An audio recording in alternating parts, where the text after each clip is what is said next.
भगवत गीता अध्याय 1 कुरुक्षेत्र के युद्ध स्थल में सैन्य निरीक्षण। धृतराष्ट्र उवाच धर्मक्षेत्रे कुरुक्षेत्रे समवेता युयुत्सवः मामकः पांडवः च एव किम अकुर्वत संजय। धृतराष्ट्र ने कहा, हे संजय, धर्मभूमि कुरुक्षेत्र में युद्ध की इच्छा से एकत्र हुए मेरे तथा पांडु के पुत्रों ने क्या किया। अर्थात भगवत गीता एक बहुपठित वास्तविक विज्ञान है जो गीता महात्म्य में सार रूप में दिया हुआ है।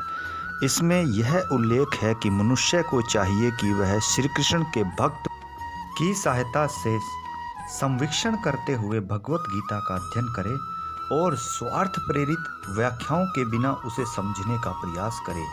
अर्जुन ने जिस प्रकार से साक्षात भगवान कृष्ण से गीता सुनी और उसका उपदेश ग्रहण किया, इस प्रकार की स्पष्ट अनुभूति का उदाहरण भगवत गीता में ही है। यदि उसी गुरु परंपरा से निजी स्वार्थ से प्रेरित हुए बिना किसी को भगवत गीता समझाने का सौभाग्य प्राप्त हो तो वह समस्त वैदिक ज्ञान तथा विश्व के समस्त शास्त्रों के अध्ययन को पीछे छोड़ देता है। पाठक को भगवत गीता में न केवल अन्य शास्त्रों की सारी बातें मिलेंगी अपितु ऐसी बातें भी मिलेंगी जो अन्यत्र कहीं उपलब्ध नहीं है। यही गीता का विशिष्ट मानदंड है।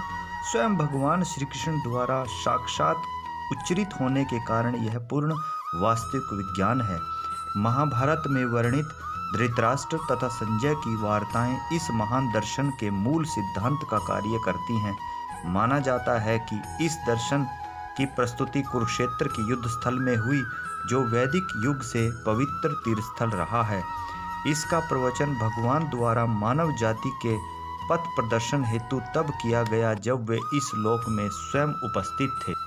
संजय श्री वास जी का शिष्य था, अतः उनकी कृपा से संजय धृतराष्ट्र के कक्ष में बैठे बैठे कुरुक्षेत्र के युद्ध स्थल का दर्शन कर सकता था। इसलिए धृतराष्ट्र ने उसे युद्ध स्थल की स्थिति के विषय में